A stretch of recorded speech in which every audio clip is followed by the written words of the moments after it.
Nina was born in 1941. I was born in 1938. So she was about 3.5 years younger than I was.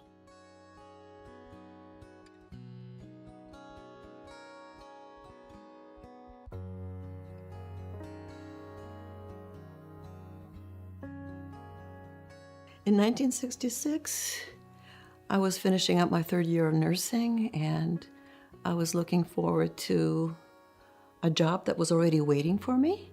When I got my driver's license, it was my job to cart Nina and girlfriends various places, and in that era they drove me nuts because they're a bunch of giggly teenage girls in the back of the car.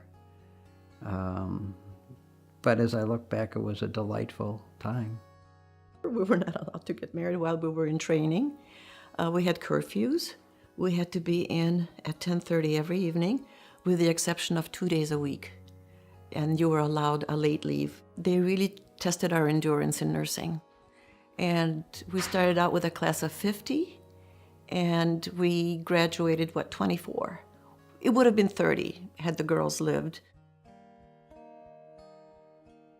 She was very social. She was a very attractive girl. She loved what she was doing, and some of the pictures show that. In our freshman year, we had to go through some initiation process, and we had to perform.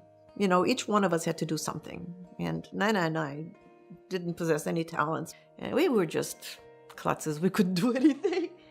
That Alley Cat song that was so popular in 1962? Said, well, why don't you just dress up like two cats and, dance to Alley Cat? And we just danced in front of everyone. It was so embarrassing, but we survived. She made such incredibly good friends, close friends, that, they just did everything together. The first 2 years we lived in the dorms, which were adjacent to the hospital. And then in our third year, we had the option of either living at home or in the townhouses. And of course, I had to live in the townhouses the last year. Well, the hospital was on 93rd Street. The townhouses were on 100th. So we had a little shuttle bus that took us back and forth. I never worried day one about Nina in Chicago at that time. It was July 13th, going on to the 14th. I had worked evenings, and I came home. It was around 11:30, I would say. And shortly after that, my boyfriend called. I was on the phone with him for a while, and I said, I'm really hungry. Let me just, look and see if there's anything in the fridge.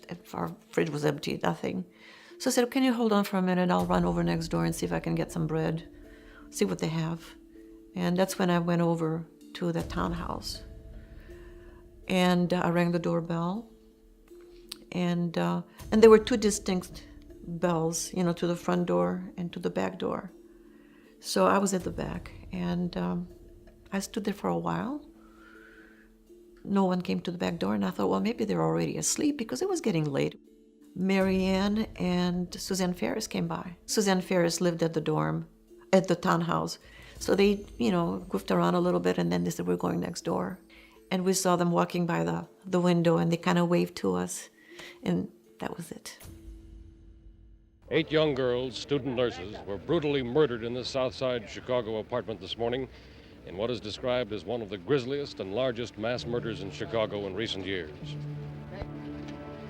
I believe, whether it was just coincidence, but I do believe that, because, we had two distinct bell sounds to the front door and to the back door. So you could differentiate whether somebody was standing in the back or in the front. And when I was standing in the back, she went to the front door and opened the front door. Why she did that? I don't know. Grace of God.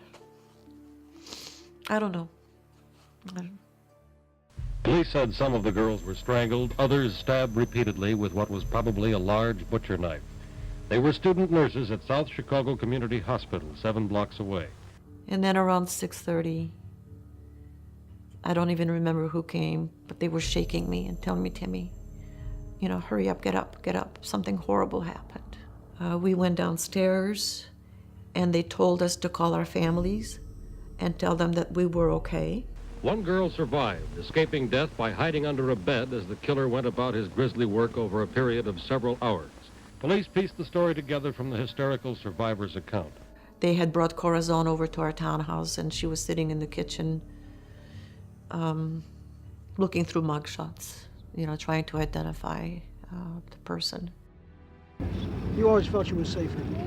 Well, we thought she was safe. The killer, described as 6 feet tall, blonde, about 25 years old, apparently entered through a ground-level kitchen window about 12:30 in the morning. He told the girls he wouldn't hurt them, that he needed money to get to New Orleans. 5 were in the apartment at the time. They were bound and put in a rear bedroom. 3 others came home later. Then, over a period of several hours, the killer took them one by one out of the room to their deaths. I remember my boyfriend coming and picking me up, and there were just so many people. And somebody snapped a picture of us. Richard Speck's alleged murder rampage stopped here on Chicago's Skid Row early today as he apparently tried and failed to end a ninth life, his own. Speck slashed his arm at the Star Hotel. So we stayed there until we graduated. Every single one of us. There's not a smile, nothing. We were just like zombies, just going through the ceremony. My mom died within 5 years. None of us had ever talked to our families about this. I'd never talked to my kids about this, and Tammy had never, she told me later, never talked to her kids about it. The pain is not as acute as it was, but it's still there.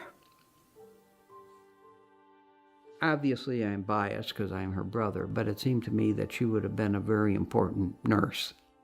They were extremely important girls, and I want to continue to honor them.